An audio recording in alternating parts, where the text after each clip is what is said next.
میرے عزیزو، عورت کو دو چیزیں، عورت کو دین بھی سکھاؤ، عورت کو گھر کا سلیقہ بھی سکھاؤ۔ یہ دونوں چیزیں ہیں عورت کے لیے۔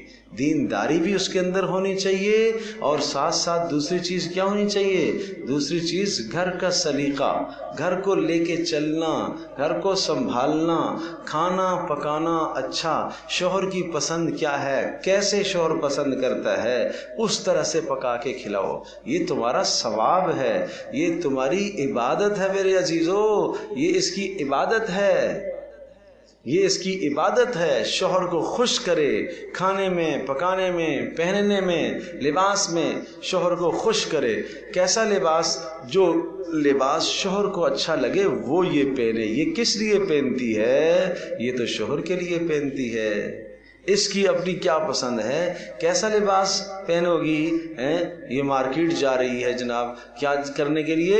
لباس خریدنے کے لیے، کپڑے خریدنے کے لیے۔ ہاں یہ نیا فیشن آیا ہے اور یہ نیا آیا ہے، یہ پہن۔ بتاؤ شوہر ایسا چاہتا ہے؟ جو شوہر چاہتا ہے وہ پہنو، نہیں سمجھے؟ جو شوہر چاہتا ہے نا وہ پہنو۔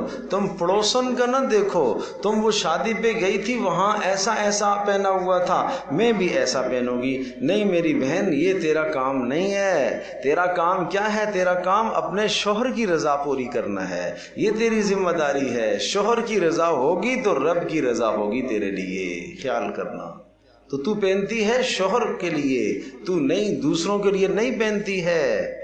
آج میک اپ کرتی ہے باہر جانے کے لیے، یہ عورتوں کو دکھاتی ہے شادی میں۔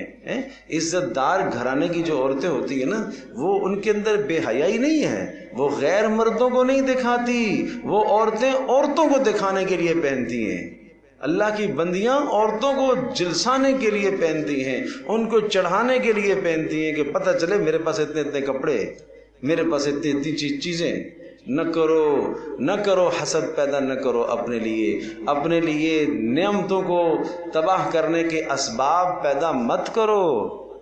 نارمل کپڑے پہن کے جاؤ، اعتدال رکھو زندگی کے اندر۔ سب سے اچھا سوٹ گھر میں شوہر کے سامنے پہنو، اور جب باہر مجلس میں جاتی ہو نا، کسی تقریب میں جانا ہو تو اعتدال کے ساتھ سوٹ پہن کر جاؤ۔ وہاں کوئی غریب بھی ہو سکتی ہے جو آپ کے جوڑے کو دیکھ کر اس کے دل سے کوئی آہ بھی نکل سکتی ہے، کوئی یتیم بھی ہو سکتی ہے، کوئی بیوہ بھی ہو سکتی ہے، کوئی غیر شادی شدہ بھی ہو سکتی ہے، جو آپ کے جوڑے کو دیکھ کر یہ کہے کہ ہائے کاش میرا شوہر ہوتا، میرا باپ ہوتا، مجھے بھی ایسا لے کے دیتا۔ نہ کرو ایسا، یہ تڑپاؤ نہیں، دوسریوں کے دلوں کو نہ تڑپاؤ بھائی، نہ تڑپاؤ، یہ ظلم کرتی ہو تم، اور یہ ظلم کرتی ہو، پھر اس ظلم کا نتیجہ اس نعمت کا چھن جانا ہے۔ میری بہنوں، ظلم کرتی ہو، یہ ظلم نہ کرو۔